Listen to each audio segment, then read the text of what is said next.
As a teacher, you will spend most of the time in My Resources page, as this is where your resources are stored. You can add premium lessons from the shop or create your own lessons by pressing the New. To open a lesson, just click on it and it will open in the preview mode. This is how students will see the lesson. They will get a wide range of question types, such as single choice questions, matching activities, composition activities, fill in the blanks,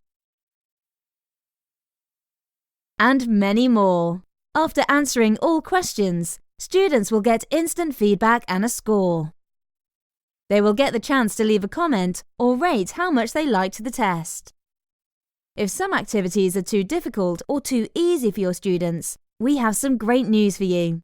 All content is fully editable, so you can just press the Edit button and you will be able to delete an activity, change the text, add new options, change the order of the items, and even add your own questions using Wand's predefined templates. Back to My Resources. When you want to deliver a lesson, just hit the Deliver button and select the student groups. Additionally, you can change the start and end date of the assignment. Finally, just click Send and all your students will receive that lesson in their account. And this is how you use Wand Resources. For more help, use our support page and don't forget to follow us on social media.